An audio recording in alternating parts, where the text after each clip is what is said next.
Sejauh ini kita sudah belajar cukup banyak mengenai tuntunan Tuhan.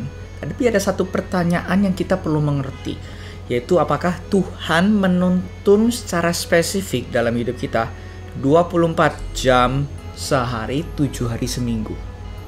Intinya, apakah Tuhan menuntun kita setiap waktu, dalam setiap keadaan? Aku berani bilang, tidak. Jadi, kalau misalnya tetap ada yang bilang, oh enggak kok, Tuhan itu menuntut kita setiap waktu secara spesifik. Artinya, kita juga harus bilang, kalau dalam setiap keadaan Tuhan itu menuntun kan? Secara spesifik kan? Alright, if that's the case, artinya Tuhan juga akan menuntun kita dalam hal apa saja bahkan. Kita makan hari ini, itu makan apa? Kita minum pakai brand minuman apa? Berapa menit kita hari ini harus olahraga? Itu Tuhan tuntun semua loh harusnya. Siapa yang mesti kita kontak hari ini lewat HP-nya kita? Kita kalau mau sekolah, kalau mau kerja, kita mesti nyetir, kita lewat jalan mana? Itu Tuhan pun harus tuntun. Like super spesifik, belok kiri, belok kanan, itu Tuhan harus tuntun. Jika kita berani bilang, Tuhan itu selalu menuntun kita secara spesifik every single day dalam setiap keadaan. Tetapi kalau misalnya kita tanyakan semua ini, apakah Tuhan menuntun setiap hari kayak begitu? Enggak kan? Karena kenyataannya memang enggak. We make decisions on these things. Dengan hikmat yang sudah Tuhan kasih, dari pengetahuan firman yang kita tahu, kita ambil keputusan. Tapi secara overall, aku punya 2 alasan kenapa aku berani bilang tuntunan Tuhan secara spesifik itu nggak diberikan setiap waktu 24 jam sehari, 7 hari seminggu. Karena Tuhan ingin kita bertanggung jawab atas hidup kita masing-masing.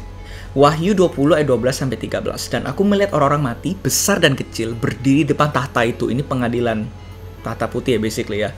Lalu dibuka semua kitab dan dibuka juga sebuah kitab lain, yaitu kitab kehidupan. Dan orang-orang mati dihakimi menurut perbuatan mereka berdasarkan apa yang ada tertulis di dalam kitab-kitab itu.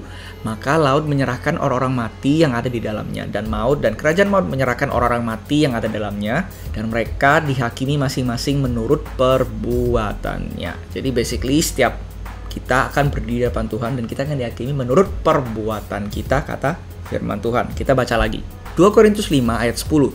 Sebab kita semua harus menghadap tata pengadilan Kristus, supaya setiap orang memperoleh apa yang patut diterimanya sesuai dengan yang dilakukannya dalam hidupnya ini, baik ataupun jahat. Jadi ayat firman Tuhan yang kita baca ini semua ini intinya ngomong apa? Bahwa hidup kita suatu hari akan Tuhan hakimi. Apapun yang kita lakukan, baik ataupun jahat. Dan ini semua ngomong soal apa? Choices atau pilihan kita dalam hidup. Apakah pilihan kita dalam hidup kita memutuskan melakukan apa, berkata apa, bersikap seperti apa? Apakah itu menghargai Tuhan, honoring God with our life, atau justru sebaliknya? Dan ini makin kelihatan di ayat firman Tuhan yang ada di layar, teman-teman baca sendiri. Kalau Tuhan itu menghendaki kita untuk make decisions in life. Nah, tapi ayat firman Tuhan ini juga, to be fair, itu nggak mendiskreditkan, artinya Tuhan nggak akan ngomong secara spesifik, mengambil keputusan all the way. Well, not exactly. Bisa juga kita ini mendapatkan tuntunan Tuhan secara spesifik ya. Tapi kuncinya di sini yang penting itu apa? Dapat tuntunan spesifik ataupun tidak, it doesn't matter in this case. Karena at the end of the day, kita tetap harus ngambil keputusan. Intisarinya begitu. Tuntunan yang secara umum, itu kebenaran dari firman kita tahu. Kan kita ambil keputusan tuh, kita mau mengampuni, kita mau memberi. Kita ambil keputusan untuk, oke, aku mau mengampuni, aku mau memberi. Secara umum tuntunan Tuhan yang diberikan, kita tetap ambil keputusan. Kalau kita terima tuntunan Tuhan secara spesifik sekalipun, kan kita juga tetap ambil keputusan untuk mengikuti tuntunan yang spesifik itu. Kalau misalnya kita dapat tuntunan spesifik, contohnya kalau kayak aku dapat tuntunan spesifik waktu itu untuk berangkat sekolah ambil S2. For me, itu ada tuntunan yang very specific for me. Tapi aku tetap ambil keputusan terlebih dahulu setelah aku menerima tuntunan itu. Aku ambil keputusan, oke, aku mau berangkat sekolah. So, meski tuntunannya secara umum atau tuntunannya secara spesifik, kita tetap ambil keputusan untuk mengikuti Tuhan, untuk menyenangkan Tuhan lewat anything that we do. Intinya, we need to honor God with our decisions. Nah, poin yang kedua, ini yang gak kalah pentingnya itu apa? Kenapa aku percaya tuntunan secara spesifik itu tidak diberikan setiap waktu dalam setiap keadaan? Untuk setiap orang. Kenapa? Karena begini, jika itu yang kebenarannya yang terjadi, setiap orang itu dapat tuntunan spesifik all the time, dalam segala keadaan. Dan that means, kita nggak perlu baca firman. Udah, gitu aja. Khususnya bagian wisdom books. Amsal, Ratapan, Ayub. Itu kita nggak perlu baca bahkan. Kita kalau perlu sobek aja, kita buang dari Alkitabnya kita. Kenapa? Karena kita nggak perlu menjadi lebih bijaksana, kita nggak perlu belajar firman untuk kita ini bisa membedakan mana keputusan yang baik, mana keputusan yang buruk, mana yang menyenangkan Tuhan, mana yang enggak. Nggak perlu. Kenapa? Karena kita cukup dengarkan suara Tuhan secara spesifik untuk hidup kita. That's it. You don't need to read your Bible anymore. Tapi kenyataannya kita tahu that's not reality.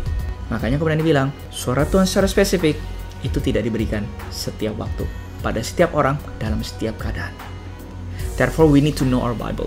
Jangan lupakan merenungkan firman, karena firman Tuhan bilang, yang berbuah itu siapa? Yang merenungkan firman Tuhan siang dan malam. Bukan mendengarkan tuntunan Tuhan secara spesifik loh.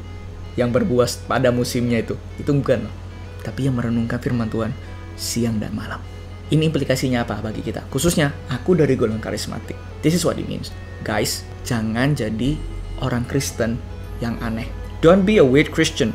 Jangan sampai kita ditemukan orang itu ya, kita mau pergi sama teman, kita doa dulu, Tuhan aku pergi gak ya sama temanku. Padahal cuma perginya main basket doang. Terus ajak ikut urunan, bayar ulang tahun. Tunggu aku berdoa dulu, aku tanya tuntunan Tuhan spesifik, aku mesti berdoa, aku kasih apa. Bukan berarti kita ini jadi orang yang gak perlu berdoa. Salah, kalau kalian nangkap begitu, salah. Yang aku maksudkan adalah, kita jangan ekspektasikan setiap waktu, dalam setiap keadaan, untuk setiap orang kita harus dapat tuntunan Tuhan secara spesifik dulu.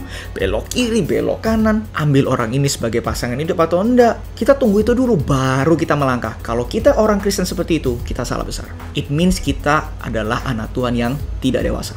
Kita nggak berani ambil keputusan, kita nggak berani melangkah untuk menyenangkan Tuhan oleh kebenaran firman Tuhan yang sudah Tuhan kasih. There are times untuk kita duduk diam, kita mencari wajah Tuhan, membiarkan Tuhan untuk menuntun kita secara spesifik. There are times for that. Tapi juga ada waktu tertentu. We need to step up. Kita ambil keputusan yang menyenangkan Tuhan. Khususnya ketika kita sudah mencari Tuhan, kita sudah berdoa minta tuntunan, tetapi tidak ada tuntunan diberikan. It means kita perlu jadi anak Tuhan yang dewasa. Berdirilah atas dasar firman Tuhan yang kita tahu kebenarannya, prinsip-prinsipnya aja minimal. Dan berjalanlah, ambillah keputusan yang menyenangkan Tuhan. I hope we can learn something precious dari sesi kali ini.